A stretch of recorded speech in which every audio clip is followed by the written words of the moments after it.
Welcome to Act 3 of Dark Nexus.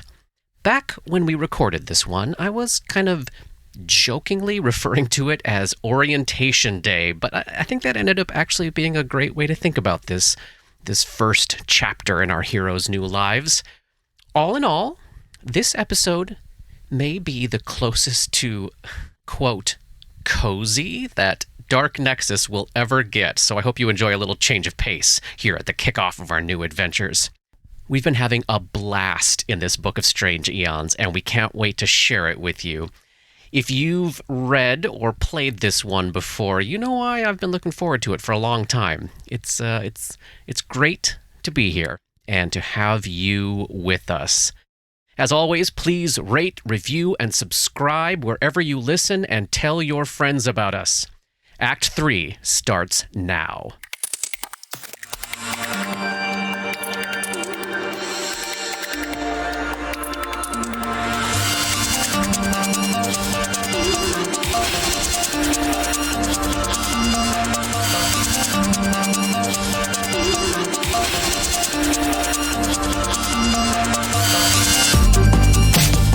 Welcome back to Dark Nexus. My name is Rob. I'm the Game Master. Our 4 players are... I'm Katie. I'm Paul. I'm Robert. And I'm Johnny. Tonight, we kick off the 3rd book of the Strange Eons Adventure Path, Dreams of the Yellow King, written by Ron Lundeen.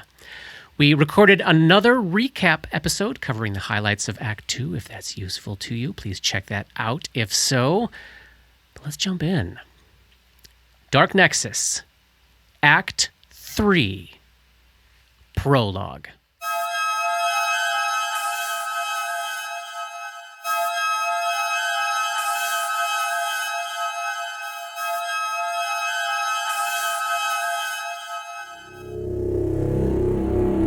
A 9-year-old child clutches a knitting needle. A 9-year-old child hefts a burning torch. A 9-year-old child grips a shard of volcanic rock. And Wherein watches. The needle slides into the Baron's eye. The torch flies through the open window. The rock crushes his brother's head. One life ends. Another begins. It was the Baron's fault. It was the headmaster's fault. It was the chieftain's fault. Sure, fine. It's always someone's fault.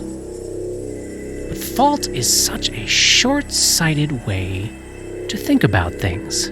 Really, it's all a chain, an endless line of cause and effect. This happened, thus this, then this, also this, and this. Or at least, that's how we might imagine Jamandor's understanding. And for Jamandor, everything is now. The halfling child is abandoned at the orphanage. And that child joins the inmost blot. If you were an immortal sentient cancer that shares the dreams and memories of everyone that knows your name, if you knew what everyone dreams, you'd know what everyone feels, hopes for, fears, and remembers. Everything they've ever felt, all at once. If you'd lived for billions of years and you'd seen all you'd seen, how could you not marvel at the inevitability of it all? Praise. There would be no setbacks, just links in the chain of time, stretching back farther than a mortal could even imagine. If you were such a being, you wouldn't think in terms of fault. You'd simply think in terms of purpose and inevitability. Who cares what Dora wants? Who cares what Vic thinks? Who cares what Grip hopes for? Hastur is imprisoned and Hastur is made free. This is inevitable. And in the quiet transition moments, these moments between breaths, you can even trace a neat line of cause and effect from any point in the past directly to your most recent victory. Dabwick, joins the inmost blood. It's all happening right now inside the mind of Jamandor, and it is beautiful. Everything is now. Now is untold eons ago, billions of years. Though it has never been built, and it has not yet been discovered, Carcosa is already old and in ruins, existing mostly as a mirage which appears when the twin black suns of its nameless planet dip below the horizon. Hastur takes his first steps through its deepest sewers. The filth scraped loose by the folds of his yellow cloak brushing the walls as he passes, that filth, those malignant scabs, they settle into the city's cracks and crevices where they fester and refuse to lay silent. Now is untold eons ago still. Carcosa consumes its first victim. Alar is damned, and as the victims' souls are absorbed into the dregs below, the cancer awakens. Now, the yellow sign is being carried through the streets of Yatil. Carcosa is cannibalizing it. Casilda, however, stands defiant, and the power of her sacrifice gives Hastur pause. He needs other ways, more paths. And so the cancer stirs. Now, the latest city has just been absorbed. Its creators somehow survive the transition, and the flying polyps whisper in the filth of beacons and signals. And the propagation of star stelia across the universe begins. Now is 10,011 years ago. The Aboleths have called down the heavens to destroy the Aslanti. One of their goddesses has pulled Galarian's moon from its orbit in order to intercept the meteoric barrage, hoping to save some small fragment of the planet's life from the coming apocalypse. And amidst the chaos and destruction, a lone comet falls into the heart of the nameless city, where the flying polyps left their stones tens of thousands of years earlier. Now is 9,000 years ago. The planet is still, and so is the husk. Now is 5,700 years ago. There's movement. The pods are being destroyed. The husk stirs. Now is 5,352 years ago. The scholars have found the cradle of heaven. Soon they leave to spread the word. Praise. Now is 5,350 years ago. The Tarask lays waste to Ninshabur, unknowingly destroying every last written record of Jamandor's name. The husk knows. Now is 2,000 years ago. Darkness. Now is 1,200 years ago. On a distant planet, the scholar Abdul al-Hazred learns that which humanity is not meant to know. Again, the cancer stirs. 1,185 years ago, the mad poet arrives in the dreamlands. 1,000 years ago, someone dreams the idea of the Tatterman, and so the Tatterman is born. 673 years ago, the Tatterman tells Ariadne all he knows. 670 years ago, she whispers the name in council in Thrushmore. 148 years ago, the Syncomacti School of Sciences is founded, and one of the new deans can't help himself. He scribbles a name on a lone page in a lone book on a lonely shelf in the lonely library of history. He doesn't want to hurt anybody. But he will. The cancer spreads. 49 years ago, Climus Pret, in the throes of passion, grunts the name in Namira Caligar's ear. 47 years ago, Namira Lowles whispers it to Wirelai. And 4 days ago, Wirelai speaks the name aloud, and Dabwick of Casimir is seated. The latest sheep is herded into place for the inevitable ascension of the great shepherd. It is inevitable. everything that has ever happened has happened on the road to the ultimate end of Hastur's ascension. And if the passage of eons couldn't prevent this, if a planetary apocalypse couldn't stop it, if the Tarask couldn't put an end to it, what possibly could? Certainly not for mere mortals, right? I mean, what hope would they have against the inevitable? What in the world could they possibly do? Let's find out, shall we? Act 3, Chapter 90. Book 3, y'all. Book 3.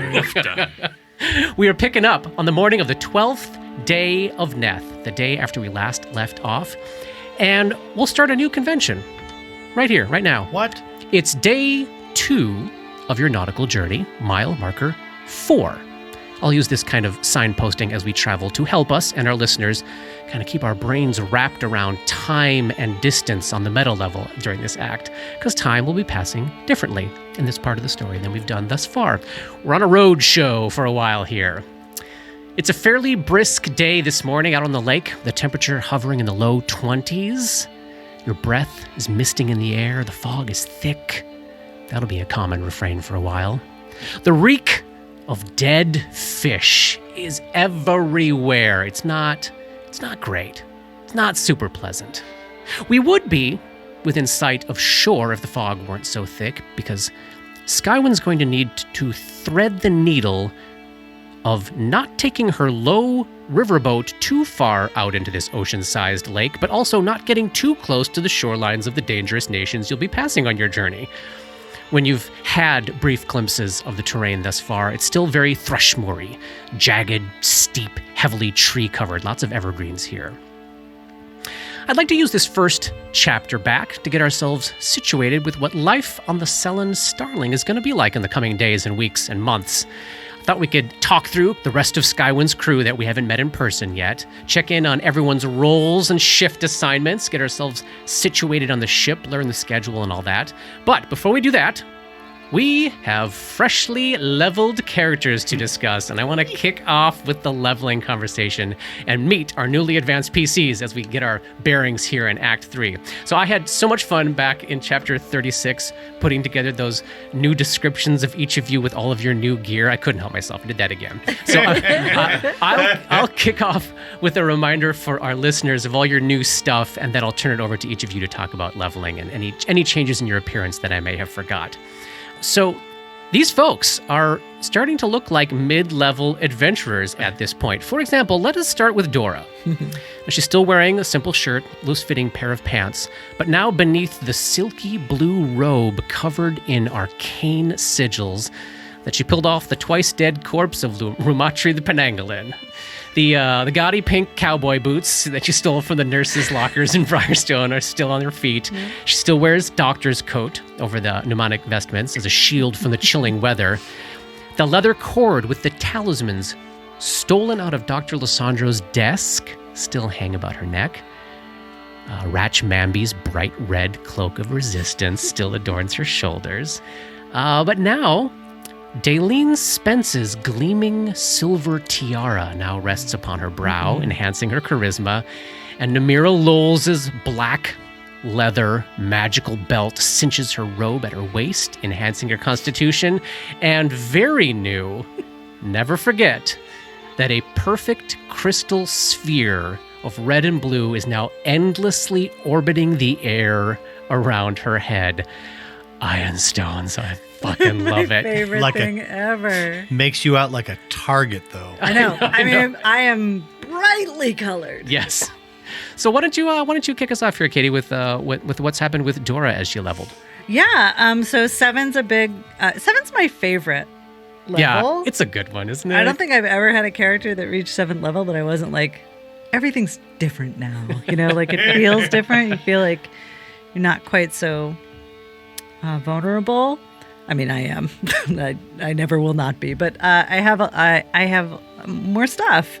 I got a new amplification Mhm. that I'll reveal when it happens. This is what you use to enhance your psychic Yep. spells. Yep. I spend a point of my Phrenik pool to, it's the thing that I use to be able to affect mind-affecting spells on undead Mhm. and to detect thoughts when I attach In it to a combat. spell in combat. Yeah. Yeah. I got a new one of those. I got a new spell of every level that I can cast. Yes. I got 2 new second level spells. Mm. I don't know how much of them I want to reveal, but I will say that every single choice that I made, as far as my feat and my new spells, came directly out of what happened in book 2. Frustrations that I felt, tactics that were employed. Yeah. This is a boring one, but Dora took combat casting, so she's been working on her concentration and focus. She did not like getting stuck between the guardhouse and the hedge wall and 900 people, not being able to cast spells. Yeah. Because she failed concentration checks. And for psychics, there is an increased element on certain components of spells. If you don't take a move action to eliminate that element, the concentration check can be 10 harder. So it's kind of a 10 higher. Yeah. Wow. So it's a little bit of a no-brainer to take that, which is combat casting is +4 to concentration checks made to avoid attacks of opportunity. And when you're to grappled, lose- too. And when you're grappled. Which might come up. Yeah. Just because I haven't been yet doesn't Yeah. mean I never will be. I'll say that one of the second level spells she took, you've been seeing Dora around the ship practicing bending light with her mind because the number of vanish potions she took and hits from the invisibility wand that Roni/Vic gave her taught her that is being invisible is incredibly valuable, and not just a vanish is going to do it all the time. So we're seeing her bend the light bend in the air light around around her so that she disappears. so cool. She's doing it with her mind. Pretty cool. The first level spell, I guess I'll say what that is because it's go really, ahead. it's not like surprise. She took a spell called Skim, which cuts reading time by a quarter, by to a quarter, right? I think. 4 times faster. We're never 4 going to times use that faster. usage of it, but it's the Well, other it usage. makes a difference in Sure. research, right? So, But the research usage is yeah, +8 to research is it's huge. It's huge.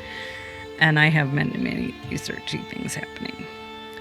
Surprising no one, I took Mind Thrust 3 as a new Yes. 3rd level spell, which meant I got to get rid of Mind Thrust 2, and I will hold off on my new 2nd level spell because it's Yeah. pretty cool and Yeah. fun and will be fun in combat if it comes up. I just want to say I love the fact that they allow you to downcast. Yeah, Like, that to so me is awesome. like, it makes it feel like you have a ton more spells than you have.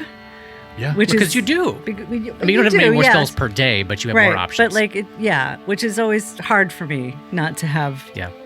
flexibility and options and stuff. So I really like that mechanic a lot. And I did take another spell that scales in that other 2nd level Sweet. slot. So So Mind Thrust 3, I believe, doesn't change the damage die, but raises your cap. Is that right? It was like capped at 5 before, and now it's capped at 10 per level or something. Wow. maximum 10d8. Yeah, great. So you'll be casting for 78. Oh, Yeah. So help me Just remember, nuts. I held off on my other 2nd level spell Yep. and my Phrenik amplification. Awesome. I think we settled pretty definitively last time we talked that none of these are things that Dora is remembering from her time as Tima, right?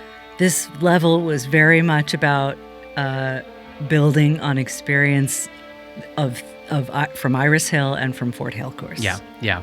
And we hung on to the alignment conversation until this particular moment.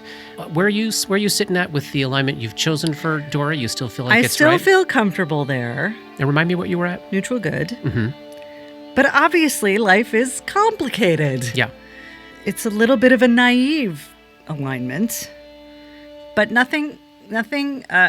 something did happen in book 2. Or almost happened. It was a big thing, and we still haven't talked about it yet, but Yeah. it was a big moment, Katie. It was a big moment where I'll say that Dora almost cast a spell with an evil descriptor. Yeah.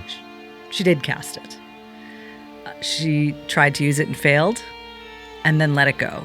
That happened in that moment when she was trapped next to the guardhouse in the courtyard at Iris Hill. But she cast an evil spell and fully intended to use it. Fully intended to use it on that woman in red. Yeah. But then went in a different way. And I know you are already, but I'll ask you to keep that in the front of your brain as something that Dora has to, as a choice that Dora has to wrestle, because that was not Tima. No, it wasn't. Right. It was her. She did it. Yeah. And even though it didn't happen. She's telling herself right now that it speaks to the desperation of her circumstances. Convenient. Yes. She's well argued. She has this Ioun stone that boosts her intelligence and reasoning ability. I think they call them Eon Stones. I because spoke the wrong thing, right? Yeah, because yeah. that's the D&D term. Right. Great. Cool. Anything else?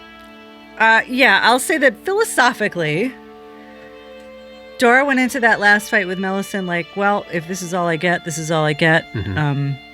At least I'm going to die in the company of people I mostly respect and stuff like that. Now, because they didn't die, it is the challenge for Dora is you must now build a life. Yeah. And I don't know what that means. I think maybe as they leave Thrushmore, there's a feeling of this would be a lot easier if Ray were here to figure this out. This would be a lot easier to find something to build around if Ray were here. Right. And she is feeling the absence of Ray rather than the loss of Ray. We're all feeling it, Paul. Yeah. Let's move on to Grip.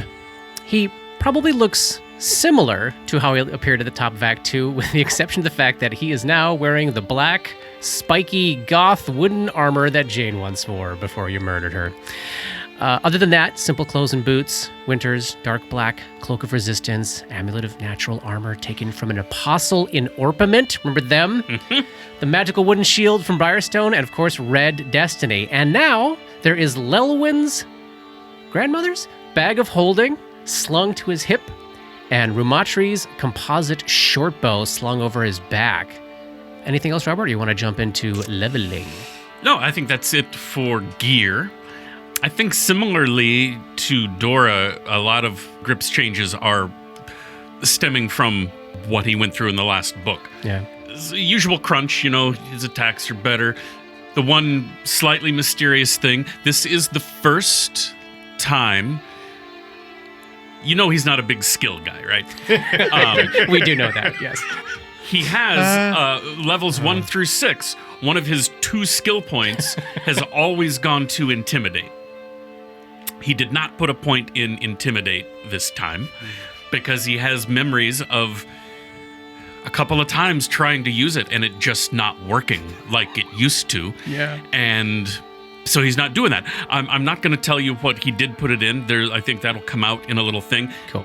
Feat, he gets a feat, so he took combat stamina, which he used in one of the fights, one of the later fights in book 2, gives him the stamina pool after he rolls, but before he rolls an attack, but before he knows the result, he can expend up to 5 of his 11 stamina points to, I forget, is it to increase the attack roll? Chance? Yeah. To give him a boost. So especially if he's learned what the to hit roll is and he knows he's 1 away from it, it's a good way to boost that up. But even cooler is this unlocks combat tricks.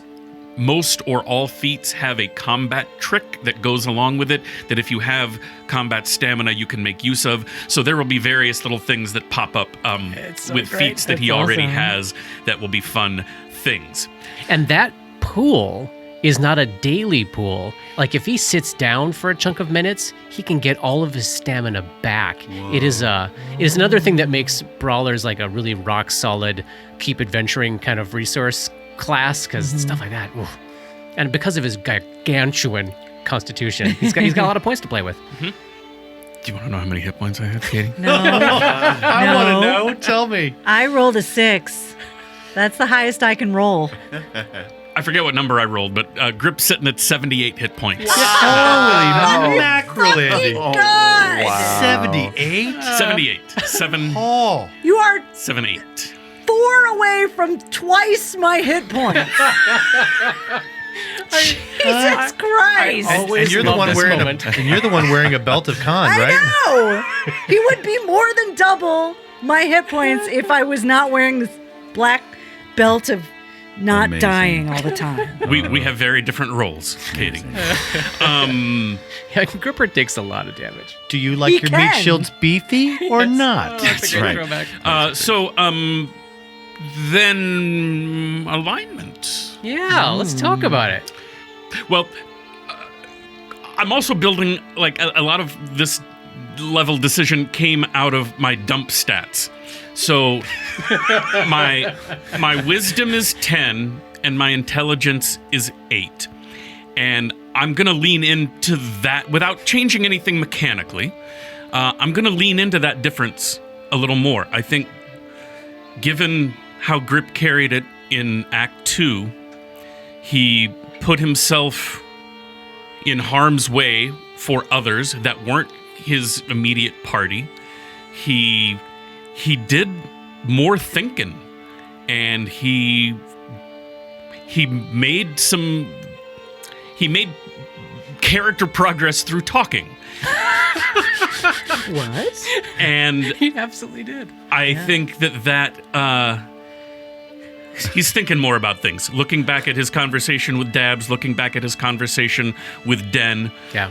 I think he is not embracing the chaotic part of his alignment anymore. I think he is starting to look at the world in a more true, neutral fashion. He's still not, he's not above having an explosion at his friend for being mentally ill, but he's thinking about things more.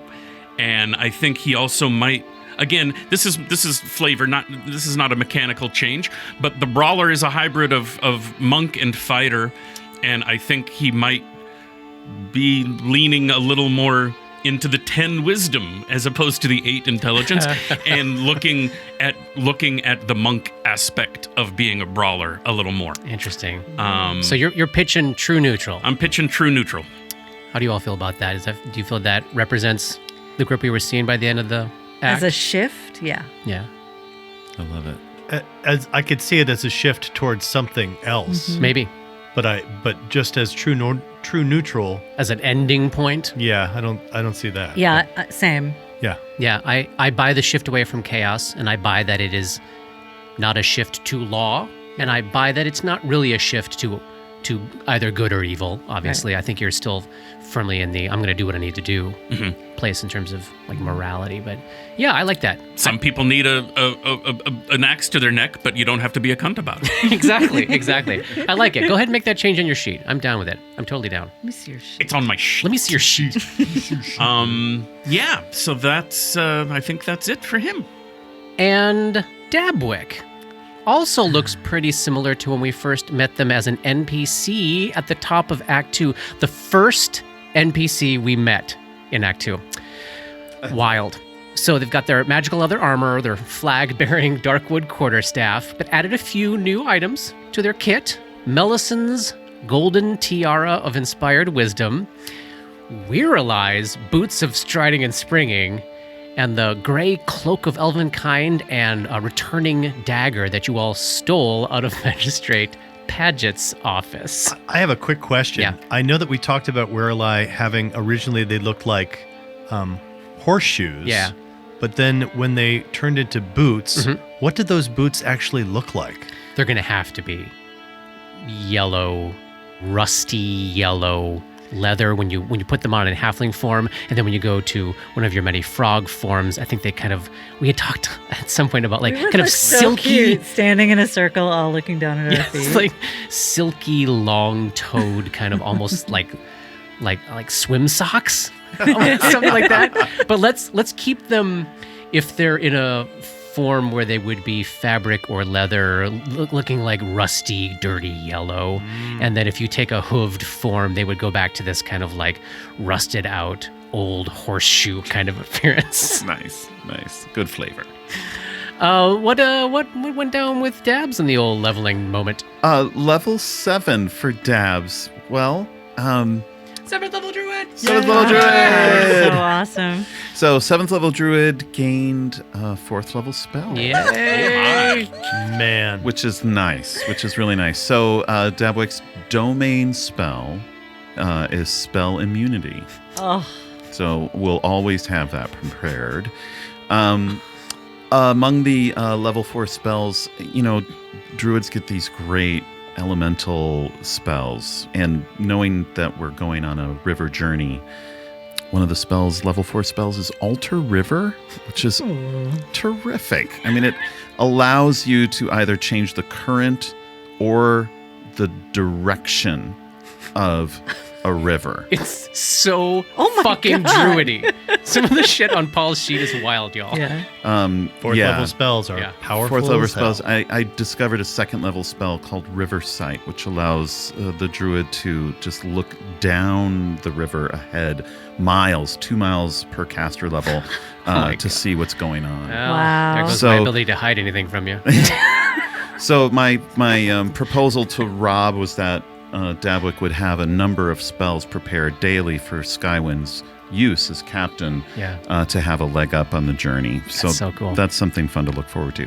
And feat-wise, Dabwick's gained a lot of experience in a very short amount of time with you all, and has learned a lot about fighting. I don't think Dabwick really knew before. And Dabwick's learning how summon Nature's Ally has become a clutch skill, and has decided to take Spell Focus Conjuration for 7th level feat, with the eye down the road for a 9th level feat of Augment Summoning, Yeah. which would give all of the summoning monsters a big boost in strength and con, I believe. And then after that, further feats open up for summoning monsters that make them So cool. Yeah. super So you won't more powerful. You won't get too much use out of that spell focus at this level. A little bit of bump to a couple of spells, but it's not laying the groundwork to heavily bolster every single thing you summon. It's Exactly. the point blank shot of summoning.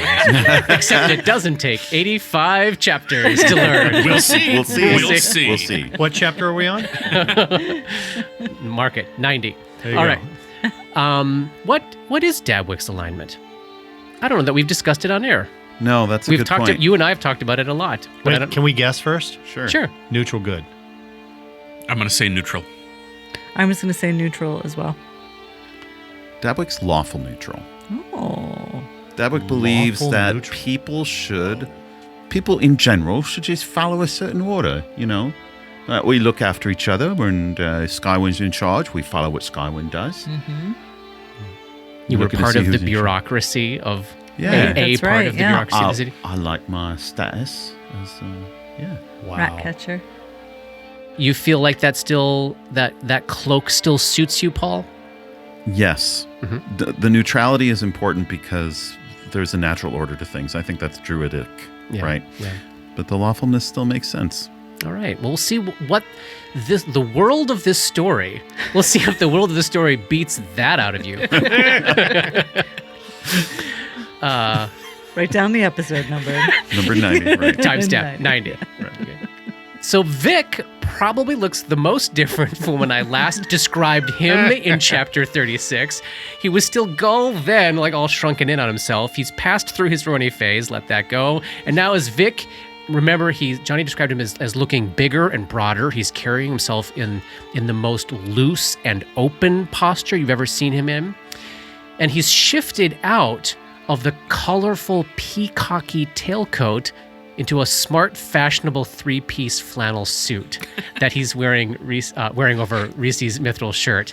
He's got a darker, more muted tailcoat now, right, Johnny? And a new hat. What are you picturing? Oh, it's like a sort of like a fedora Yes, type of great, thing. perfect. Yeah. Like more gray fedora than green Yeah. bowler, right? Yeah.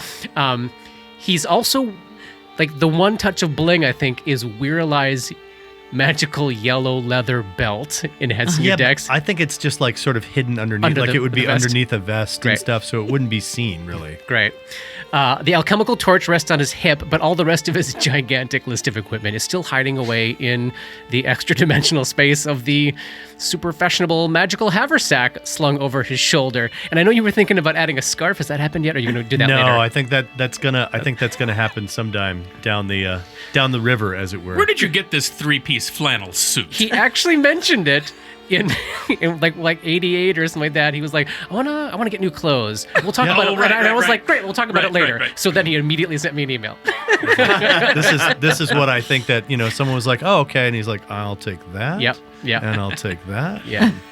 So what happened with old? And I want to say too that I was leaning into that from like the whole thing that you had said about Vic having sort of enjoyed the like Victor having enjoyed the power and the sort of stuff, and this idea that, oh, if you're a higher up, then they kind of like nice things. Yes. And you don't need to show off to exude respect. Yeah. I like it. Yeah.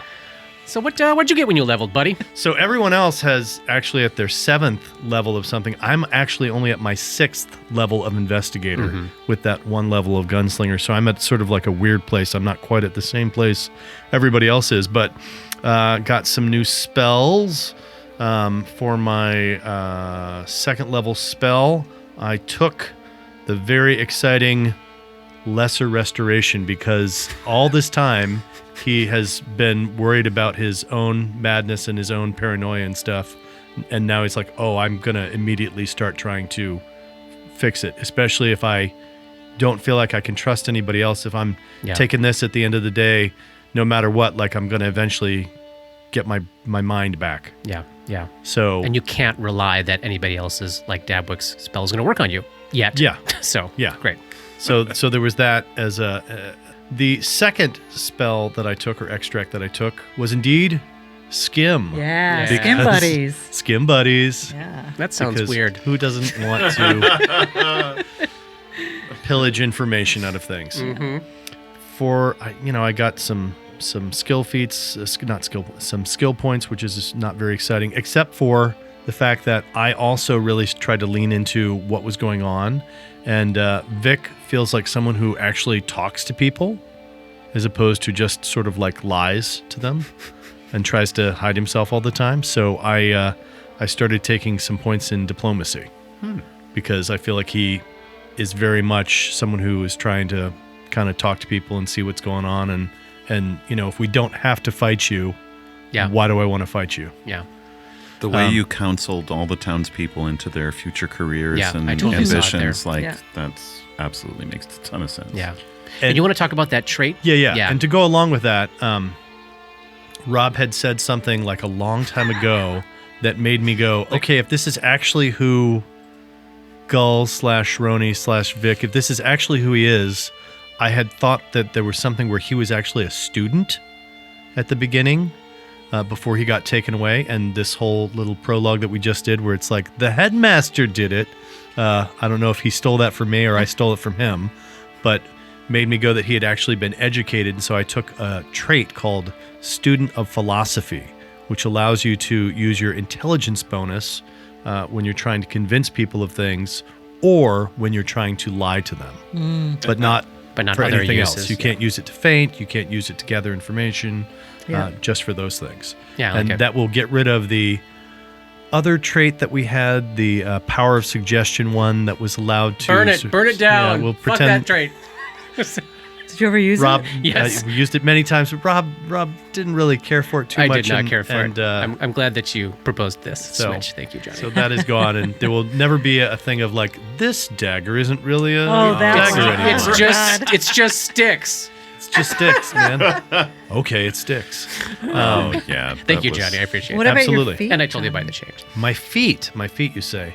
Let me look here on my sheet so I can got get a this, new language too. Don't let me forget. Oh yeah, I got a couple new Yeah. languages too. Yeah, there's a lot of new languages floating around. I think we will talk about that when we dive into the books. So Great. Yeah, Mine's so- weird. so is Johnny's. So are mine. Yeah, mine are weird too. It's like some I weird guess it's the feet. world of this story. World of weird languages. Smart people who are like, oh, I need to know this, so I will learn this. I'm gonna need to know this language Yeah. that 2 races speak. For my feat, I took a feat that I have never taken before, which is craft magic arms and armor, an item creation feat. And that was truly forced by having a alchemical torch that there are no other ones in the world. Yeah. So if I want to have a magical one that actually is able to do damage to things that are only affected by magic weapons, I got to do it myself. Yeah, yeah. We've been chatting a little bit about what crafting might look like, not only in our world, but, according to the rules, investigators aren't supposed to be able to use those crafting feats for a reason that completely escapes me. So I'm going to say fuck that and we're going to treat... And I will say thank you. We're going to treat Vic's investigator levels as spellcasting levels, and to sort of nod to the idea that the classes are not really spellcasters, Johnny and I are cooking up a way he might be involving some other or some existing kind of magic into how this all happens, and we'll dive into that when we get to that point. Absolutely. Yeah. Cool. Yeah. Trying to think if there's anything else that I wanted to share. I got another 1d6 on my your studied strike, right? Studied strike. It's another, so now it's 2d6. That's great. Nice. Got another +1 on my trap sense, so that's going to be huge. When I set one off accidentally. Mark it, note it, chapter 90. And I'm really looking forward to I'm going to using say that, it's going to come up in point-blank chapter shot. 183. I think that's about it. I think that's what I got. Lovely. How are you feeling about your alignment? Still feel right? I really am kind of feeling like he's changing. Okay. I kind of feel like Vic. It's weird though, because I feel like he's leaning towards chaotic good, but especially because he put himself in harm's way, not just for his party, but for many other, he thought of other people before himself or the party many times. But he's also willing to do very uncomfortable things that are not necessarily good. And this Vic suit that you are now wearing as a player is also pretty new too. So you're feeling like that might be the direction that this version of the character might be heading. Yeah, I mean, but not quite there yet. I don't know. I feel like it's somewhere between still chaotic neutral and chaotic good.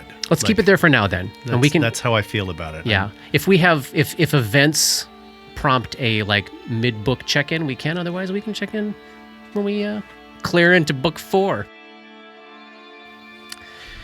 Okay, so we are on the road now. What will become, eventually, once we leave Lake Carthen, the River Road, south to the Inner Sea. We're chasing after Lols in the real world, knowing very well that he's on this same road that you're now traveling, only a couple of weeks ahead of you.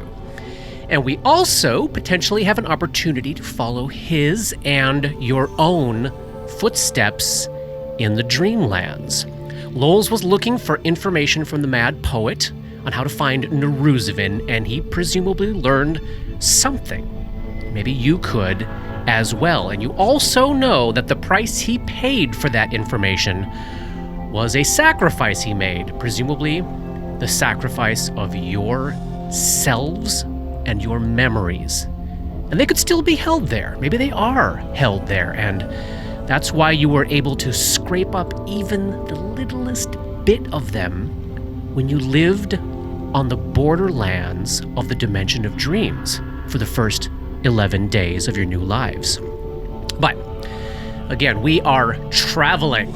And as we kick off this new phase of life, let's get ourselves oriented to life on the ship. I'm going to bring you to a map we're going to be using a lot. Map? There's a ship map? So our sort of home base map last act was this very fancy map of Thrushmore, and now our entire life is going to be confined to the quarters of the Selen Starling.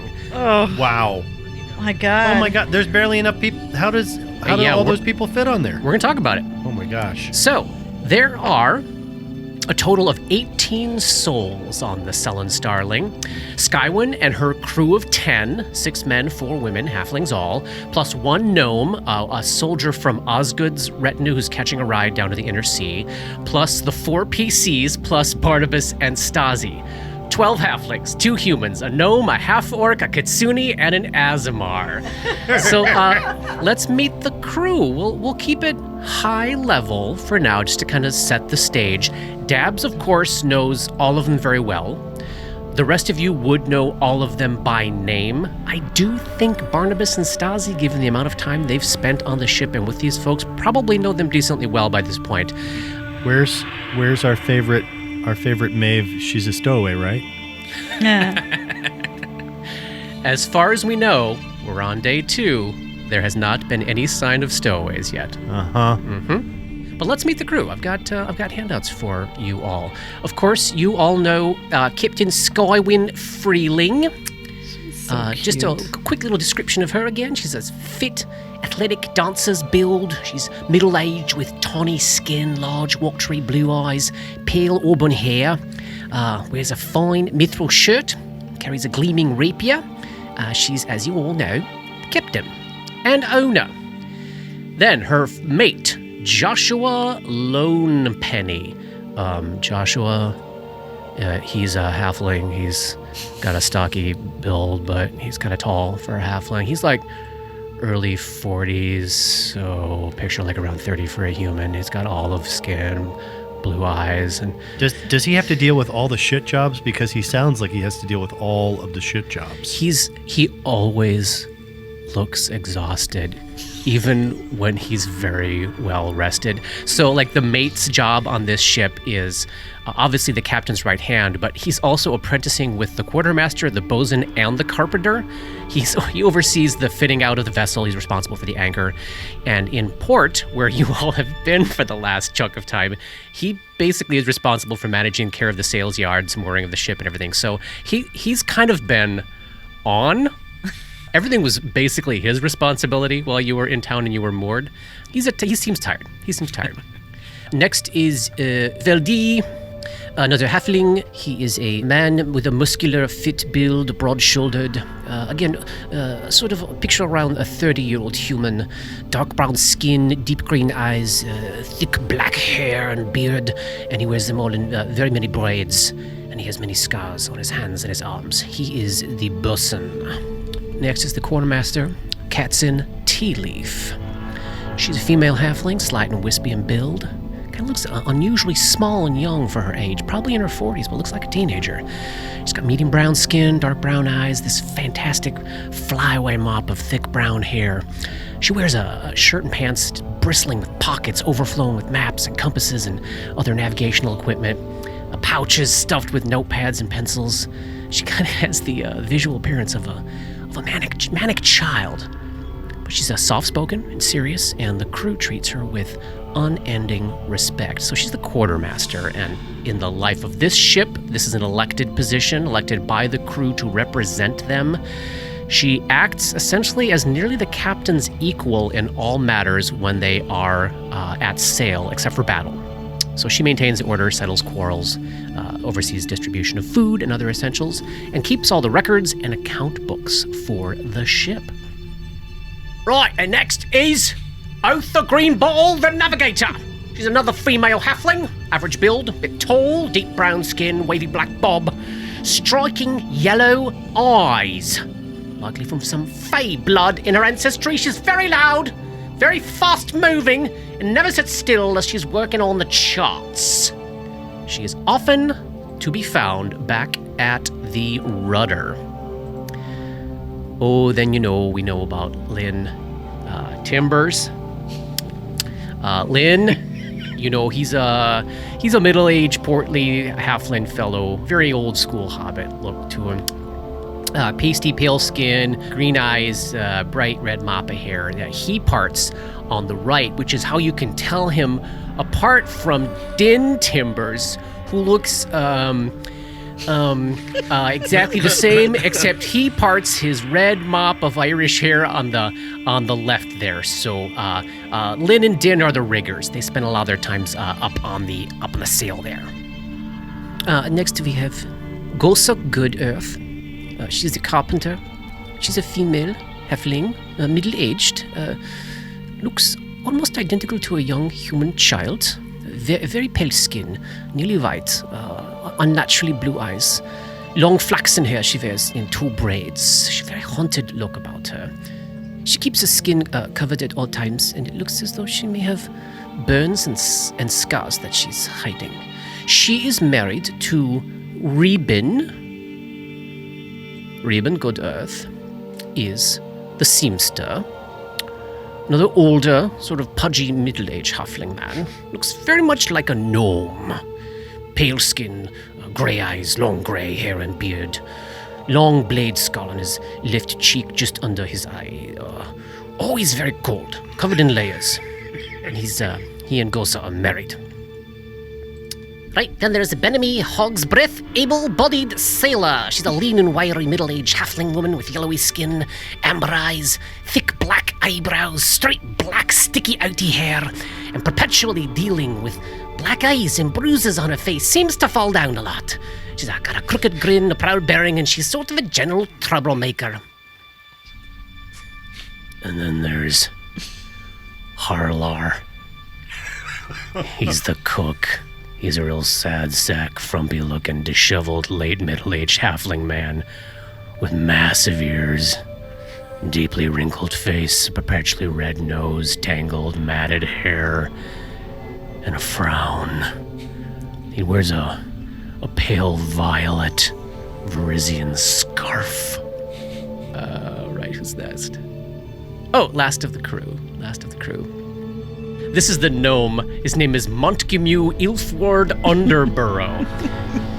He's a muscular, kind of disaffected-looking young adult gnome man, probably around 100 years old. Very, very pale skin. Shockingly white hair, except for these dark black sideburns. He wears his hair in this like rakish, unkempt bouffant. He's got these hollow eye sockets, piercing pink eyes, extremely long, pointy ears.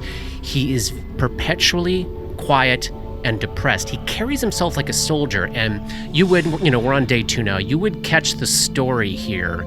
Rumor has it around the ship that, so he was part of the crew of gnomes that brought the hardwood from the northern forest down to Thrushmore to be loaded onto the ship.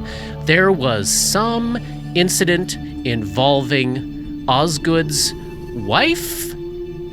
That's about all we know. Hanky-panky or shenanigans, and suddenly this kind of maybe was crusting sort of into bleaching mode gnome is like, maybe I'm gonna get out of here and go down and see some more of the world. So he had talked to Skywind, and Skywind agreed to take him on as the swabby.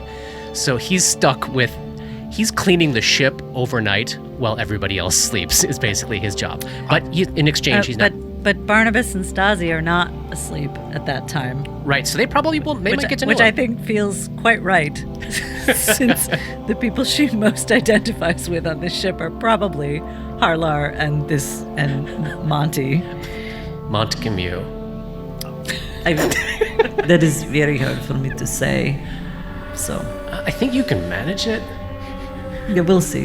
You had something, Johnny? Yeah, I was just going to ask. I know what bleaching is, but have we actually talked about that in the history of this podcast? We probably have yet? not. So part of the mythology of gnomes in this world is that they are fey creatures, and if they don't fill their lives with boundless, endless, continuous new experiences, they start to fade away. They literally bleach out. All color bleaches out of their skin and their hair, and they become depressed and morose, and this can eventually kill them. Most gnomes can live for, if I recall correctly, hundreds upon hundreds upon hundreds of years, and they live these wild, vibrant, colorful lifestyles. They usually have pink and violet hair, crazy colorful skin, wildly colorful eyes. And this guy looks like he's on the road towards he's on the other path, except that his eyes are still vibrantly pink, and he is putting some effort into making his hair look dashing, even though it's mostly white at this point. He seems like he's Can the bleaching be reversed? They can reverse it. The bleaching is slow to come on, and it is slow to be halted or reversed. It's more likely that you are able to stop it, Like arrest it? arrest it where it is. But you would certainly expect if he's heading on a ship that will He's making an effort, He's making yeah. an effort, yeah, and he's going to an entirely new place. Maybe he's even going to leave the continent. Still trying to get busy too. He was, very unfortunately, with his boss's wife, maybe? But that means he's still got some, Yeah, it's true. It's true. joie de vivre. It's true. Yeah, it probably is going to be. We haven't really talked yet about Stasi and Barnabas's role in the ship yet, but based on our off-mic conversations, like they're probably going to get to know him the best. That's fun. Okay, so let's talk about how our days and nights are going to look, what they'll look like on a typical day. The Starling always rests at anchor overnight from 8 p.m. to 4 a.m., even when they're not on the river. They obviously do that on the river so that they don't run into any obstructions. It's just the habit of this ship, and they keep it up even when they're on the lake. And this is a shallow... That was from what time to what time? 8 p.m. to 4 a.m. 8 p.m. to 4 a.m. So this is a shallow river vessel. So going out too deep in the lake, should the waves get very, very high, would be very dangerous for this ship. So she's going to mostly keep herself, if not right at shore, at least within sight of it. It's just where her ship is going to be the safest. So the Starling does not keep a traditional naval watch system where everyone works 4 hours on, 8 hours off, or anything like that. Basically, by day, the crew is on.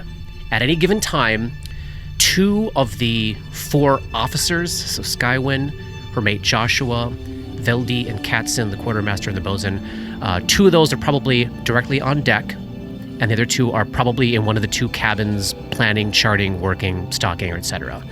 Otha is usually going to be at the rudder, the navigator. Benemy, able-bodied sailor, will be poling, and Lynn and Din are either in the rigging or helping with the poles. Gosa, Reuben, and Harlar, so the carpenter, seamster, and cook, are either going to be working in the cabin or fishing or helping on deck as needed. So let me talk about night. Yeah. The ship is at anchor at night. This is when Montgomery will do his swabbing, and the others rotate through 4-hour shifts of 2 people on watch. Quarters are especially tight on this trip with all the extra passengers and all the space and equipment needed for their activities, so here's how quarters are going to be assigned to start. Skywin's going to be making space in her cabin for Katzen, Otha, and Benemy to sleep by night, and Otha and the officers to work by day as needed. By day, the large cabin will be used as a workspace for Gotha, Reuben, and Harlar, along with Vic to do his crafting work. If weather is nice, all 3 doors can be opened, and there's actually plenty of space for them all to do what they need. If weather is bad, it will be tight, and conditions may not always permit Vic to work on weapons. So, if it's a stormy day, he may have to switch to spells or alchemy or something like that for the day. Whatever. Yeah. By night, Joshua, Veldi, Lynn, Din, Gosa, Reuben, and Harlar, so most of the rest of the crew, will sleep in the cabin when they're not taking their 4-hour watch shifts.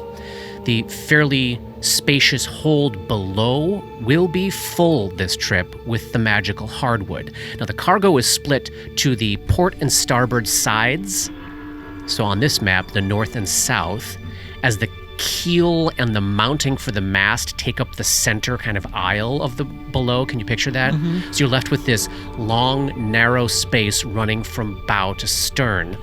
Hammocks will be strung up in that space by night for Dabs, Grip, Dora, Vic, Stasi, and Barnabas to sleep. A space has been carved out forward in the hold, right at the curve of the prow of the ship, that will allow Dora just enough room to sit comfortably and have at least places to pile some books around her. Not to spread them out, but enough to have them there to make notes and to actually have a place to kind of sit down and do some focused time. And there's been a similar bolt hole carved out in the stern near the mounting for the keel, for Montgomery to sleep in by day. So he is the only one who will be awake all night. So by day, he's going down to the lowest, furthest to the back, quietest hold to try to get some sleep during those hours. That all make sense? Mm-hmm. Yes. Grip and Dabs will be expected to put in 8 hours every day, and more if needed. I'm going to suggest we think of Dabs working 4 a.m. to noon, and Grip taking the noon to 8 p.m. shift, since Dabs has to meditate right in the middle of that second shift. Yeah. So then, if you got nothing else going on, they need help, you can help out. But this allowance has been made for, obviously, you got to do an hour of prayer. So that's when you do it. That makes total sense. Okay.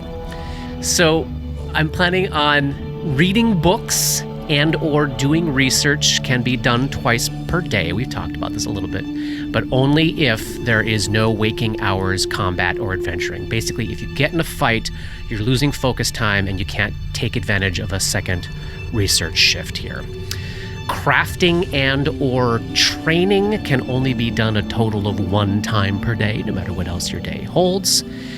And I think as far as therapy can be done, so the hold below will be quiet in those morning hours. I think some quiet therapy sessions can happen, especially since Dora, Katie, is one of the folks that still needs therapy.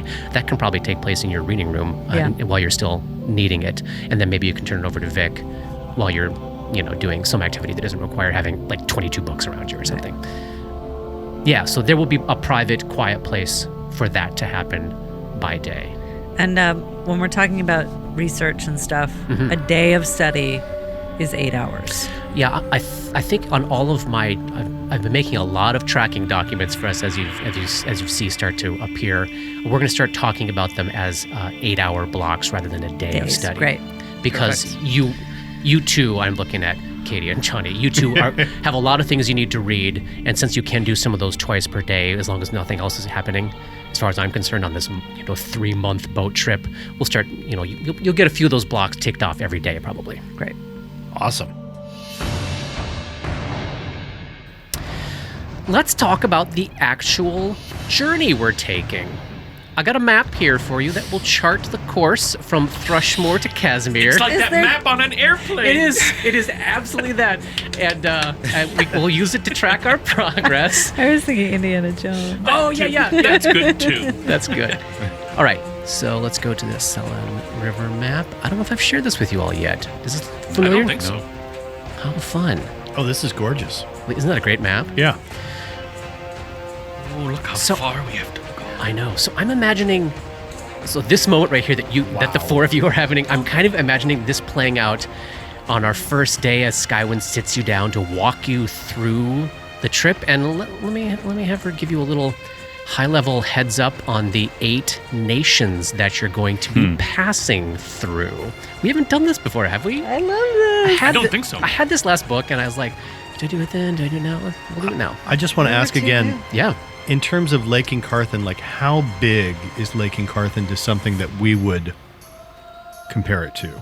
So it's 400 miles across. I mean, I think you're talking like the Mediterranean Sea. Oh, right? wow. Okay. It's Beyond Great Lakes. yes. Yeah. Yeah. It is. Wow. It's essentially a freshwater inland sea. Got it. Think of it in those terms. Yeah. Quick question. This Yeah. island in the middle of Lake Incarthen, what is that? That's where Tar-Baphon, the whispering tyrant, the Lich, that's where he's at. You don't go anywhere near that. You don't go anywhere near that. Yeah. I personally don't remember where in the timeline of Galarian events our campaigner sits, but I believe he's still there at this moment. I don't think adventurers have taken the fight to him, so I think it's called like the Isle of Terror. Yeah, surrounded that by sounds about storms. right, Yeah, yeah. no, it's terrible. We won't be going anywhere near that unless you want to, and then that's a whole different AP that I can. We'd have to pull out. convince a different captain to Yes. take their ship there. Exactly. All right, so let's see. You can follow along on your map. So once we leave Ustilov, we'll be passing on the east there, Razmarin. Now, Razmarin was once one of the river kingdoms until the land was conquered about 50 years ago by this bloke named Razmir. He's this vicious tyrant who claims to be a god. And the whole country is entirely devoted to its god king, and his gold-masked priests perform the day-to-day running of the country. They all dress identically, and the citizens are very beaten down obey them without question, and most of the priests are terrible, vicious sadists looking for excuses to victimize the downtrodden, I make a go of touching ground there as little as absolutely possible. I will not be able to avoid having to pay these ridiculous god tithes when we run into their ships, but typically as long as I fork over the money, they'll let us go. But there is the danger, of course, that they swarm us and press us into service for their foul godkin. Rasmarin, very nice. Once we're on the river, across the river from Rasmarin is Kyonin. That's the homeland of the Elven race in Galarian. It was evacuated by the elves just before the fall of the Starstone 10,000 years ago. They only recently, by their standards, returned to Galarian to reclaim their ancient homeland, and they're very a highly isolationist realm. They allow a few to none non-elven visitors into their lands. So, we won't be allowed to stop in Kyonin. I mean, with everything that's going on with the Whispering Tyrant, their worldview is changing a little bit, and they're sort of making tentative steps into trying to make allies in the region. But there's a reason we all think of elves, don't we? As these dangerous archers shooting people from the woods who try to enter the woods. That's how I think of them. Maybe I'm just a victim of my own experience. Then the River Kingdoms. Pure chaos. Haven for pirates, anarchists, exiles, and anyone else who doesn't fit into the more, quote, civilized nations of Avestan. The kingdoms are not a unified nation, but this constantly shifting group of small city-states and fiefdoms, all at odds with one another, all trying to gain more power and prevent their own demise. If you've played the Kingmaker video game, you know it very well. And actually, Rasmarin used to be one of those sort of city-state nations until it clumped off this huge chunk of land for itself. Then, after we leave Callus Lake, which is where the Glass River meets up with the Cell River proper, we'll be heading south for a very, very long time. We'll pass on the west. We'll pass the Five Kings Mountains. It's this name given to this collection of independent dwarven city-states located in the Five Kings range, their mountain range. It's the largest centre of dwarven culture in Galarian. And then on the east side of the river there, for half of that trip, is Got. Oh dear, more chaos. It was once a vassal nation of Cheliax, known for its art, really, like free thinkers, poets, artists.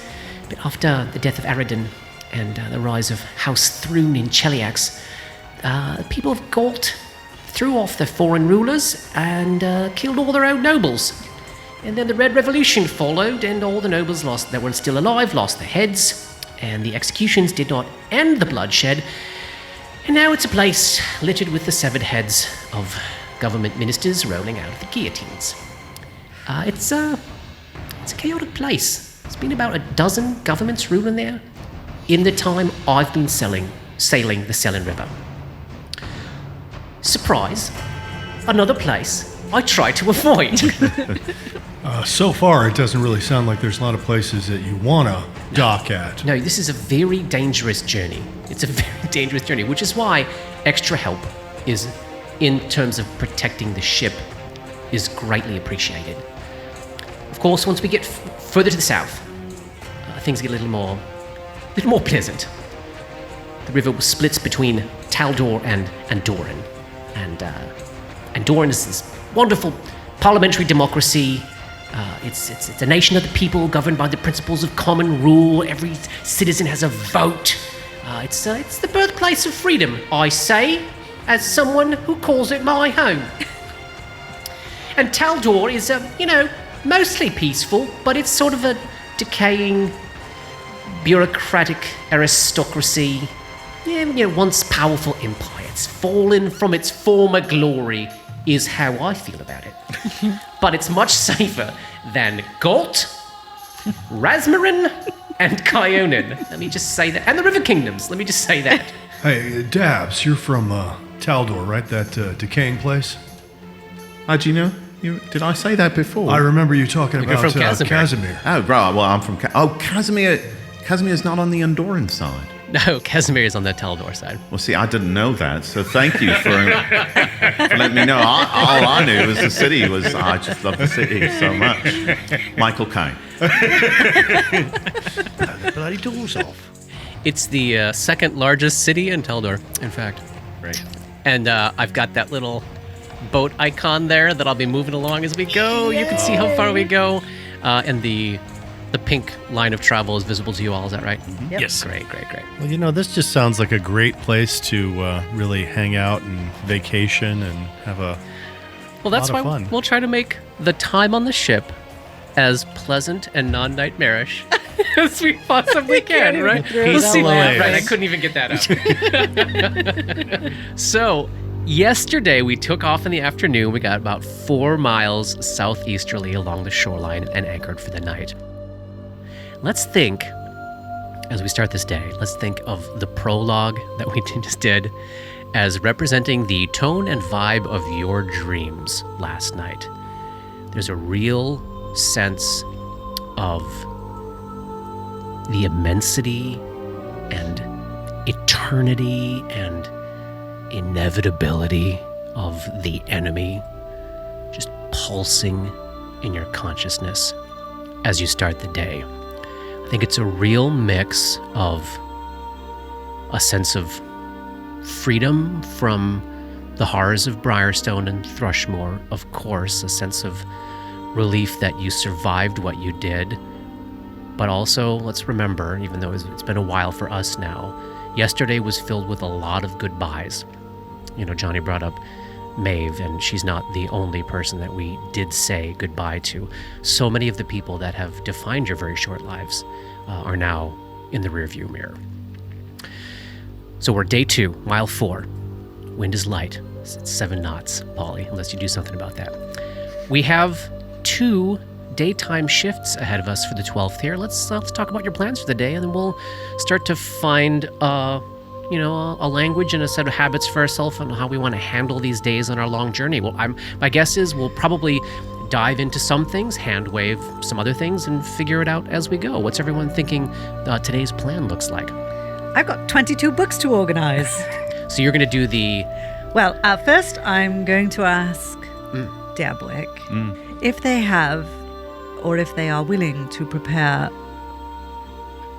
lesser restoration once a day, so that I may dedicate my time to work rather than therapy. Well, yeah, absolutely. I want to run it by the captain first, because I've got some other things that I'm prepared for her. But speaking of which, I wanted to ask your opinion about something.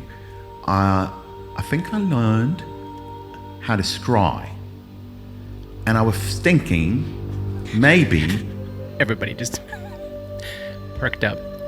maybe I could scry on this Lowell's character. I mean, I don't know him as well as you, but we've got stuff, right? I could use some of their stuff and some of that second end of knowledge that I've got. And tell us what scrying is, Paul, in case someone doesn't know. A scrying spell allows us to observe a creature at any distance. The subject has to make a will save. If they do, the spell fails. And the difficulty of the save depends on how well you know the subject. But because we have this knowledge of who Lulz is and some of the personal items, this gives Dabwick a closer connection to make that phone call. So cool. So, like in the case of a wizard or a cleric, they use this spell by looking in a fancy pants mirror. But druids, they simply they fashion a pool of water, and they can stare down into the water and remote view someone. It's so very Galadriel. And very powerful. Yeah. You are more than welcome to anything I'm not actively researching. Of course, I would suggest 1 or 2 of those books that made little impression upon the world and yet were I've got very both of them, and they're sensitive. signed. I was to also his, looking at his yes. notes from when he was interviewing. However, Dabwick, I would caution you to be very, very careful. He is clearly a very foolish man, but he may protect himself against such divinations as those. Right. Can I make a spellcraft or arcana check about what can go wrong if you try to scry on somebody much more powerful than you or things like that? Sure. Tell me what you get. What shall I make? Why don't you make a spellcraft check? The Ironstone flares. Oh, the Einstein. Oh, 35? That's a natural 20. Sure. So you are definitely aware of spells that can be cast to hide you from divinations such as these. Spells that can be cast to show something other than what's really happening to divinations like these. Spells that can damage someone targeted by spells like these. And you're also aware of, with some first-hand brushings of your own mind, that there are creatures and beings for whom making any form of mental contact can be damaging, but like hit point wise, ability score damage or drain, or insanity. Yes, These things are all real. Drawing upon her own experience, but Yes. without actually detailing that experience, Yeah. that is what she's trying to get across to Dabs. Is sometimes you can delve too deeply and too far, or whatever the thing from Lord of the Rings is. That it's it can be very dangerous. This story that you would have heard at some point in the last several days, or maybe this is the moment that Dora shares this story about what happened to her when she simply saw what someone else had seen. It was an echo. It was a memory. It wasn't even the thing itself. And it broke her brain. Wow. Yeah. So as Dora gives Dab this advice, Dabs also knows that Dora is wrestling with a certain malaise and madness of her own while she says this. However, she's also talking about the thing that triggered her own madness. Right. And Dabs has an inner voice that's new to them. Yeah. And says, hey, you're right. It probably wouldn't work. It's not a question of whether it works or not, Dabwick. It probably would work. You're a very talented, bright individual. It's simply quite dangerous, or it can be, with someone who expects to be scryed upon, or thinks the world is out to get them. Right. I should have thought of that. Thanks. Does this conversation happen just between the two of you, or are any of the rest of us around? If we're all here together, then this is in front of you. Yeah, it's certainly possible that he could be wary, but his egomania seems that maybe he thinks that he's always ahead of the game, and he doesn't know that we're coming. He doesn't know about me, that's It is, for sure. it is in fact his egomania that makes me think he would protect himself against this very thing. Oh. But it's just a guess, just a theory. I simply caution you. Thank you. So on Dora's list is this project of organizing the 22 books, and all we really know at the moment about the books is their titles. She has not flipped through them yet. Was Men and Vultures one of these 22 books? Mhm. Okay. But you certainly would have had time yesterday to at least get a sense of what languages are involved with these books. Let me share that list with you all right now, because I don't believe Dora can actually read every one of these books herself. I see. So what languages are you seeing there, Katie? Oh boy. Varisian? Necril? Is that on your list? No, but why didn't you suggest it to me when I had to pick a language this time? Is it what's- on anybody else's list? What's that language? Necril? Oh, yeah. No, I know Oh, that. excellent. I'll need your help. So Roni has Roni? Who's Romy? Oh my goodness. Wow. Whew. So Victor You mean Gull? Golictiver has Galactivoni. So Vic has uncovered, and in this case, because he has not had the opportunity to study, I think this is springing back in his head because he's not been taught it in the last week or so. No. As he's looking at these books and he sees this language of ghouls, Necrol, he recognizes the characters and can make out what it's saying. They have their own. I love this. Ghouls have their own language. Some amazing plays.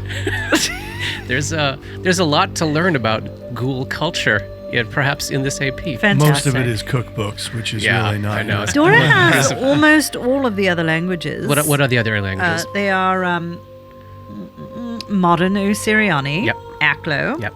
Orcish, Orcish. Hey. That's a book that Gripper could read. Abyssal, Yep. Infernal, Yes. Oh, these are pleasant languages that Dora yes, Taldane, knows. Mm-hmm. Sylvan, which I do not have, but perhaps Derwick does not. Okay, You sure you don't? I'm sure I do. Oh no, I have it. Yeah, Look, you it's took it stuck at some there point. between my new one Yes. and Taldane. Well, I thought you Yes. took that. At Do some you point. have, however, Druidic? Yeah. Well, I'll need your help as well. So yeah, one of And- these books will require Dabwick, Tigers and flies. yes, to read it. It is The greatest name. very unusual for a book written in the secret druid language to leave the care Yeah. of, much less to be published. Yeah. On Tigers and Flies. Tigers and flies. Tigers and flies. What's that one under number 21? It is. I'm so glad you asked. It is Sagvrith, which is the undercommon language, which I speak. Suddenly. Interesting. Upon leveling. Wild.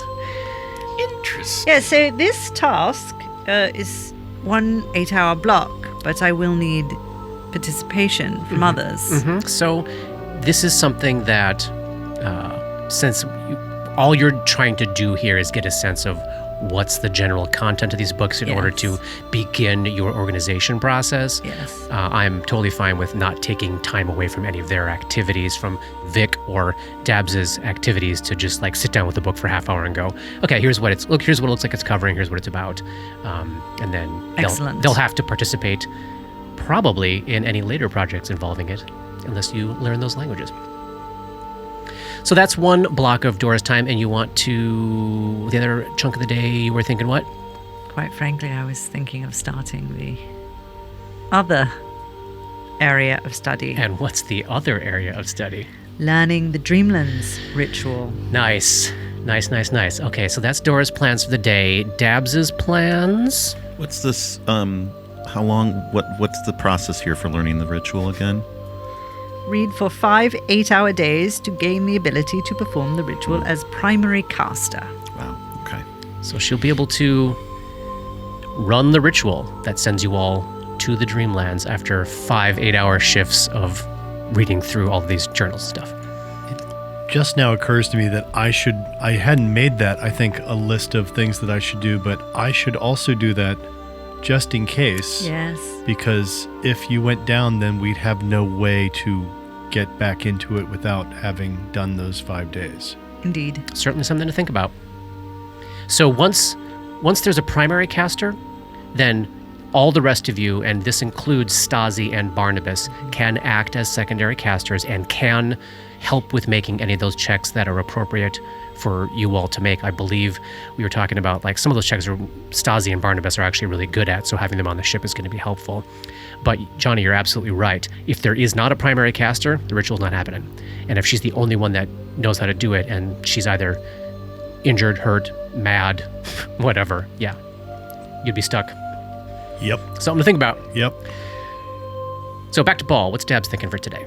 I feel like since Dabs has already been integrated into this community on the ship, that they are sort of, I don't know, it's like a swing. Like they can do a little sail mending, they can do a little carpentry work, they can help do navigation, they can help do anything.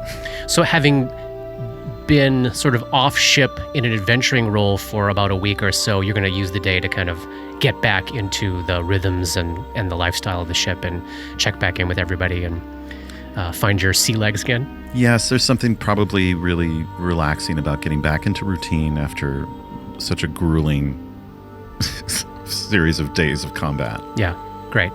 And the Gripper? But I think Grip, agreed that, he would work a shift, and he, I think on this first day of the voyage, he's standing around realizing he doesn't know what the fuck he's supposed to do. Yes. And all these folk are running about him with tasks, and he's just in the fucking way. And not knowing who to ask, the only face of authority he knows is the captain. Mm-hmm. So I think he would probably seek Skywin out and just be like, look, Skywin. No, I guess we're afloat. So, Captain, I said I would work, and I would. I'm happy to. I'm glad to. I don't know what the fuck to do on a boat. So, everything I've done up to this point has just been about fucking hitting people and killing people. And, I mean, it may come to that at some point, but can someone show me what the fuck to do? Absolutely, sailor. You can report to the quartermaster, Katzin. She will get you all set up, find some duties for you, and find the appropriate people to teach them to you. All right. Katzin? Katzin. All right, I'll find them. And, well, thank you. Thank you for the work you'll be doing for me, sir.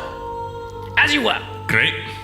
So you find Katzin. She's the one that's probably middle-aged but looks like a teenager, overflowing with all sorts of gear and equipment and logs and pencils. And she's making her way around the ship, and she is going from person to person, helping folks out, chatting them up. Clearly seems to be in the know of all of the activities of the ship, and definitely has the air of, when Skywin's not in charge, she's the boss. Great. Well, excuse me. You're the quartermaster then? Yes, that's right.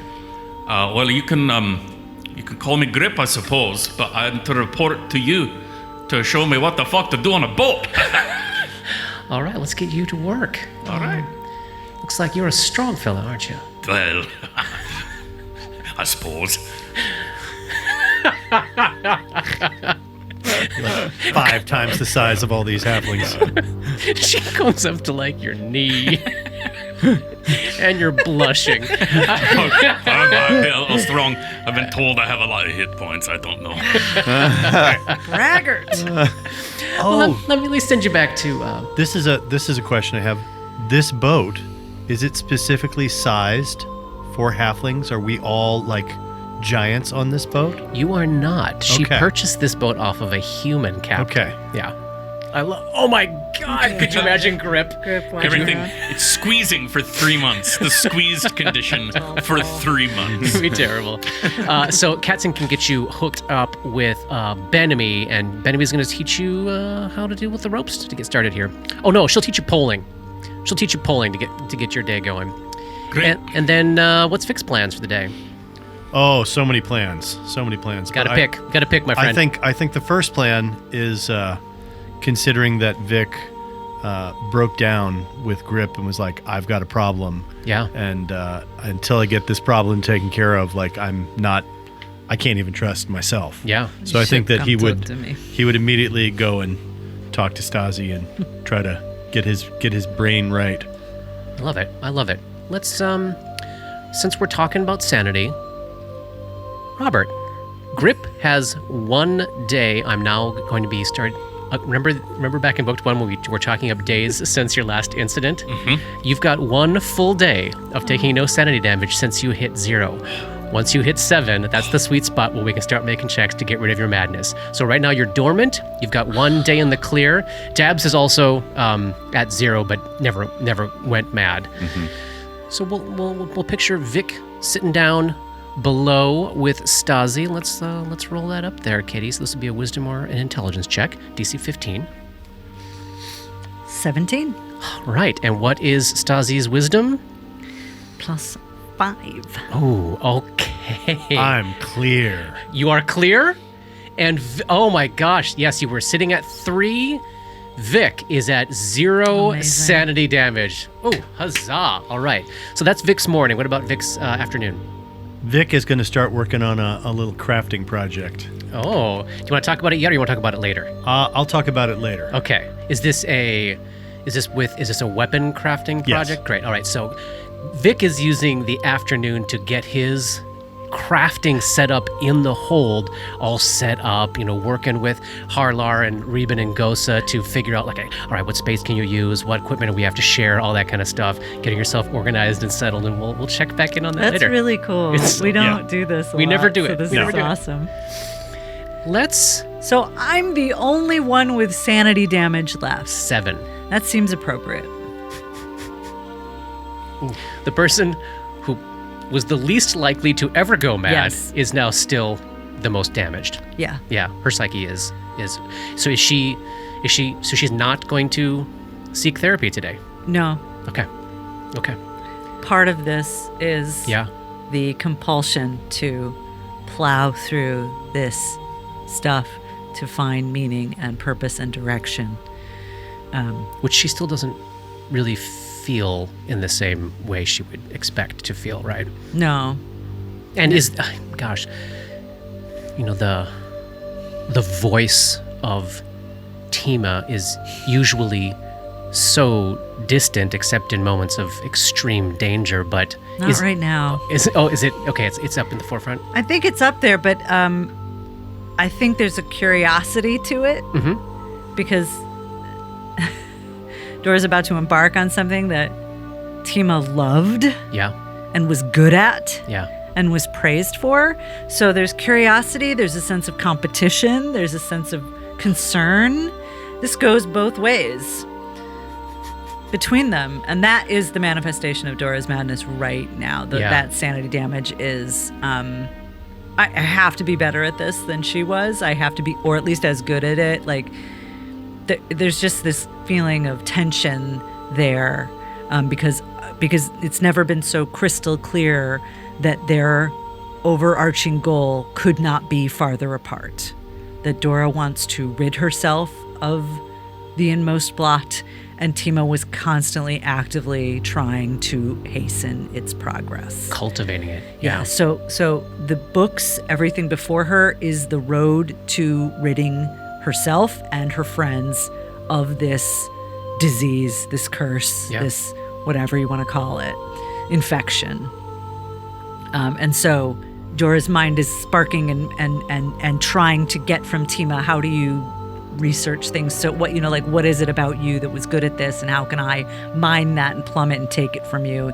It's really obsessive And you're without being mechanically a madness. right. Yeah. So as she spends 8 hours flipping through these books, she's having this continuous out-of-body experience of she knows every dog-eared Yeah, page. it's all familiar. It's filled, every single book filled in the margins with Tima's handwriting. Yeah. These books have been in these hands. These hands have written notes in here. These eyes have read every word in these books. Yeah. And as you are contending with those two voices in your head, your body is also having this Yeah. bifurcated experience of the Yeah. now and the before, and a before you don't remember. And I don't ever claim to speak for Tima, but I imagine that there's a part of her that is excited about delving back into this work, being able to watch it, maybe seeing Dora fail. Yeah. There's an excitement in winning, there's an excitement in losing, there's excitement in engaging. This body is engaging in One of her passions. Yes. Yeah, absolutely. Yeah. All right, let's close today. We can picture Grip gets himself organized, his orientation's taken care of. Vic, yep. I had something that I wanted to bring up because Yeah. I thought about the idea that Vic, for the first time, is no longer has his mind clouded by this paranoia. Yeah. And being able to then look at all of the actions that he's taken and all of the sort of viewpoints that he had of everybody, that he would absolutely want to go and talk to Dabs. Maybe at the end of this crafting time, as you have a lot of like quiet, focused time, you actually sit with some of these thoughts for a while. I can picture the two of you meeting up on the deck of the ship after Dabs meditates. Hey, Dabs, you got a minute? Oh, yeah, sure. What's up? Well, I was talking with Stasi, and well, she's kind of been, counseling me, dealing with my my paranoia, really. And I'm finally able to kind of see things more clearly now, and I just wanted to say I'm so sorry for the way I treated you and for the things that I thought. I can't explain it, but I thought these things were real, but I know that they're not real now, and I can not just know it, but I can also feel that, and I'm just sorry for the way I treated you, and you don't have to say anything. You don't have to. I just wanted to tell you that, and then I trust you, and I appreciate everything you've done for us and for everyone in Thrushmore, and I'm gonna try my best not to treat you like that again. Vic, I'm so happy to hear you say this. I mean, yes, it was terrible. Oh, that's a hug. That's a hug. Oh, come on, give me a hug. Okay. Now listen, look, mate, I'm here. I really, I want us to know. We can look out for each other. We can trust one another, and I'm just so glad to hear you say this. And look, it's all water under the bridge. Like the whole thing with the wand and invisibility, and like getting everyone to be invisible except me. I kept getting, close to death. Keeping track. That was really rough. That was really scary. And then you kept giving me all these dirty looks, and. But I know now, for you to have this level of understanding makes me really happy. So I'm happy for you, I'm happy for me, for all of us. This is a good day. Yeah, you're still hugging me. Yes. That's a really big hug. All right. I'm just really happy about this. Thank you. No. Thank you for coming to me. Thank you for forgiving me. Maybe there's some hope after all. Yeah, forgiveness is a new experience. Yeah, maybe there's some hope after all. Ugh, why would you guys say something like that when the DM's right there? I'm watching this, making notes. Is there any hope? The answer was there was no hope. Have we made our various madnesses clear to the captain in terms of bladed weapons, in terms of any of these things? Because otherwise, anybody walking around with a bladed weapon, these are things that could set Grip off. Maybe the quartermaster, not Skywin, is Yeah. who he would go to. Yeah. I think he figured that hierarchy out. That's his direct report. And everyone absolutely seems to trust her. She is kind of the mom of the ship, even more than Skywin is. Skywin's the boss, really. Yeah. A well-loved boss, but... Yeah. I think I would say, look, I don't want to make a big deal about this in front of everybody. We've been through some things, our group. I know. One of the things that my brain got a bit scrambled. And I sometimes have trouble looking at fucking edged weapons, your axes, your daggers, your swords. As much as I've loved them in my past, believe me, they're my favorite fucking things in the world. But now, they kind of make my brain go a bit haywire. So, I'm going to try to avoid such things for the next few days until I'm totally settled. I just want you to be aware. She holds out her tiny little hand. Yeah. He'll put just little fingertips in it.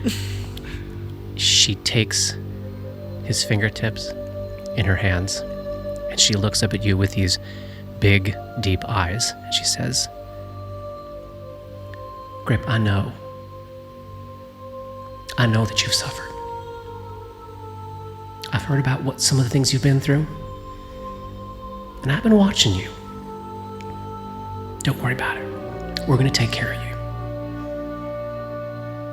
No knives for you. No knives for this sailor. No knives, doesn't have links. I think that is the kindest moment that has ever happened to him. Oh, yeah. I think that might be the truth. It might be. We're going to take care of you. When was the last time anybody said that? Yeah, no. Not meant it in a good way. Let's close off our first chapter in Book 3, in Act 3 here, with what Dora learns from studying these books. I'm going to share a little document with you here. All of the books have little synopses that we can now share. Why don't we take turns reading these out? If it's a language that your character speaks, why don't you read it out? So, Paul, why don't you grab the one in Druidic? Why don't we just have Grip grab the one in Orcish for funsies, and then Katie and Johnny, you can split the other ones up. These are the remaining 21 books that were in Lulz's footlocker. And I will say, for those of you with brains like Katie's, there will be multiple projects and puzzles to be done with not only the books themselves, but these synopses. So just I have never been so happy. just take note of what you hear. Atop the Valley Soul, a sweeping adventure written like trashy fiction, but purporting to be real. A Zarni bandit falls asleep and wakes in the great port city of Dilathleen, where he must survive being press-ganged into indentured servitude as a rigger on the harbor master's patrol ship named the Valley Soul. So that city is Dilathleen. Give me planes checks, those of you that have it. 23. 32. Okay, so the two of you recognize that name. Dilathleen is a bustling trading port and one of the largest cities in the Dreamlands.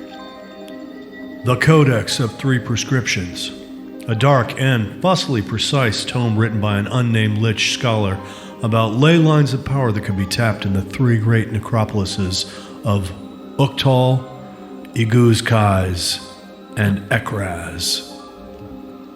And that's the book that is written in Necrol, the language of the ghouls. One of them. One of them.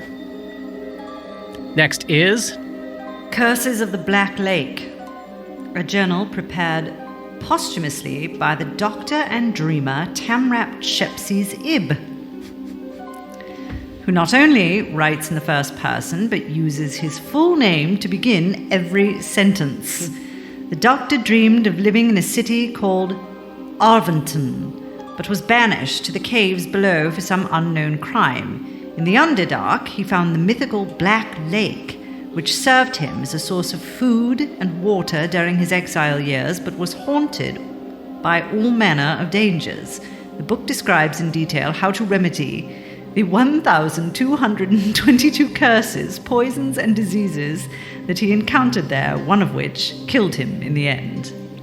So Temrat Shepsi's Ib dreamed of living in a city called Arventon, which the two of you do recognize as an actual city in the Dreamlands. He dreamed himself there and then eventually died there and then wrote this book posthumously.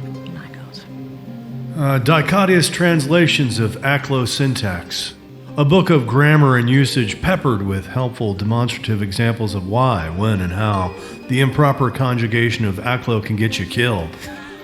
For example, if you find yourself negotiating for your life with the denizens of the Black Lake In that region, the first person plural form of the verb offer in the simple present tense is easily mistaken for the second person plural form of the verb sacrifice in the present continuous tense. And nobody wants to say, "You are sacrificing us now," when they actually mean, "We offer you this." Now do they? I'm sorry. Now I've never been so happy. Elements through the spirals of time. A moody yet fanciful travelogue of a wanderer's experience in cities with unusual relationships to time, from Celophaeus to Crystallon. It describes, in sometimes excruciating detail, encounters with the demons below and the spiders above, among other delirious scenes. Famous Dreamlands cities as well. And just for funsies, also know these are all cities that come directly out of the Lovecraft mythos. All these first appeared in various novels and short stories. Emotions of the Past is written in Orcish for some reason. The confessional account of a survivor of 1 year spent aboard the dread pirate Vadrak's ship, complete with tales of beatings, keel haulings, life drainings, and the endless whispering of his haunted vessel. The Falling Silk, a lusty and foul account of the sexual escapades of 3 succubi let loose in the vice dens of Dilathleen, while on a one-day release from their job running black market souls for a ruthless mistress named Quaviandra. Quaviandra. Yeah. Festival of the Snake. A book decorated throughout with imagery of long, coiled reptilian tails, which recounts the proper rites for the worship of an entity known as the Water Lizard of Manar. The last page is an artist's rendering of the word flea scrawled on a stone wall in blood. There are pictures, Grip. Great! Hi, Grip, check this out. Visual aids are so helpful. Yes. If we see that, we should probably get out. The Forgotten Servants, a lengthy report written to Asmodeus and later officially published by the Archive of Hell, accounting 2 Fistophilius devils' travels in the Manar region of the Dreamlands and their efforts to secure binding treaties between the peoples of Ib and their many, many enemies. The Illusion of the Weeping Ones, a florid and overly romantic epic saga in verse of the Battle of Ib. The titular illusion is the hope for a brighter tomorrow. There's the answer to your question, Paul. It's an illusion. Hope is an illusion. In Admiration of Keeping Pacts, a lengthy, highly detailed instruction manual describing every possible risk, reward, permutation involved in any possible negotiation or contract. The unnamed author draws illustrative lessons from famed diplomats like Ambassador Quaviandra and Regent Avenixer. Avenixer. Manual of Silence. A very sweaty, pseudo-scholarly work that is so strongly resembles Lowell's writing style, you might have cause to wonder if it was published under a pen name. Basically, the author pleads with his readers to understand that some undead aren't monstrous at all. Consider, for example, the ghouls of Lang, who have entire social structures. Consider the tales of Egus Quais. I'd rather not. No. With all the books floating around, Barnabas's ears are definitely twitchy. Oh, yes. So he snatches the Sylvan one. Yeah. Perfect. The Monuments of the Forest. A very serious and reverential account of the findings of a pixie scholar during her travels through the Enchanted Wood and her harrowing days spent among the Zoogs. So, the Enchanted Wood is a forest in the Dreamlands that is lousy with zoogs. Zoogs, you mean? Zoogs. The Shadow's Ship, an unsettling epistolary novel, the writings of 3 unnamed sisters, one from Hlaneth, one from Thran, and one from Kirin, who seem to have no jobs or lives, but who each sit in their own separate lighthouse on the Ukranos River, waiting to catch sight of their lover Vadrak once more, even if from afar.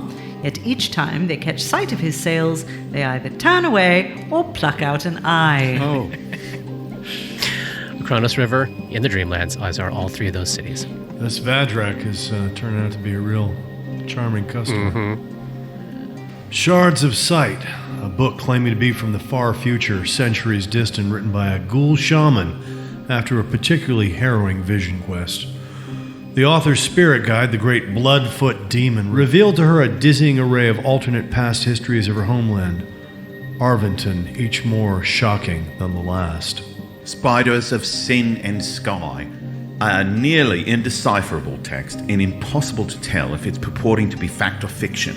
A garbled mess of documented examples of humanoids experiencing sexual desire for spiders, and the types of offspring that can result from their pairing. There are hand-drawn pictures. None of them are pleasant. Barnabas can take this one. The theological agreements of the kingdom. A translation in Taldane of what purports to be a manuscript from an alien planet. A scholar captured in the planet's primitive local language the ravings of an indigent man who subsisted on the streets of a filthy industry town called London. The man had dreamed up a wholly imaginary city, Salaface, that was so detailed he could list every king, every viscount, every baron in its history, along with their varying relationships to the unnamed deities that watched over it. Tigers and Flies. Now, this book is written in Druidic, Which shouldn't be out in the world. really upsetting, strange. All right, so they're the collected papers of a druid naturalist with a specific focus on her two obsessions, great cats and tiny winged insects. She studied them on Golarion, of course, but also made forays into the First World and some of the notable dreamland environments, such as the Enchanted Wood. The Unified Manual of Understanding, another impossibly sweaty pseudo-scholarly work that also resembles Lowell's writing. It's not clear what the point of it is, but every chapter devolves into references of the deep understanding brought on by an eternal existence in a state of undeath. Reflect on the wisdom of the Queen of Iguzkais. Voyage of the Rainbow Servant, a truly epic saga written in the form of a sea shanty, recounting the travels of a cunning yet beneficent snake goddess as she impacts the lives of everyone in the multiverse, whose days are touched by water, from fishmongers in Droon to cupbearers in the wandering city of Emerald Song to pearl divers in Hlaneth. And you would recognize Droon is the name of a fairly major city in southern Garoon, so on Golarion. The wandering city of Emerald Song, I'll wrap that up into your place locations in the plains. That is in Elysium.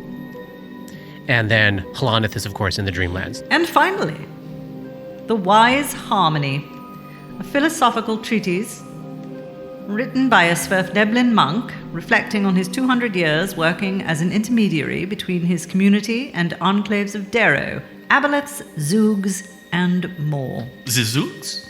Zizoogs. Indeed. And these books will be a big part of our lives for the next year or so. And with that description, we'll call that the end of Chapter 90. We'll pick up next time. Thanks, y'all. Thank Books, you. y'all. Books. Books. The books. Dark Nexus is a creation of Plug and Hum Productions. This podcast uses trademarks and or copyrights owned by Paizo Incorporated, which are used under Paizo's community use policy. We are expressly prohibited from charging you to use or access this content. This podcast is not published, endorsed, or specifically approved by Paizo Inc. For more information about Paizo's community use policy, please visit paizo.com/communityuse. And for more information about Paizo and Paizo products, please visit paizo.com. That's PAIZO.com.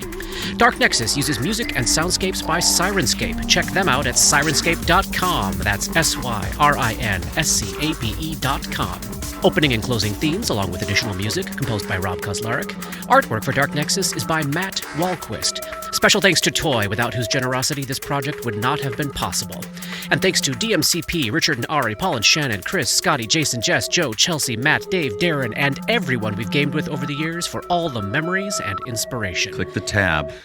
Click the skills. Can you find skills? Oh my god! Did you? Yes. Did you find that? Click the skills. Find the skills. Find the skills. Are you looking on your sheet? Are you even in Have you Roll20, tried bro? turning it off and turning it on again? Oh, I didn't mean to click tell me more. God damn it.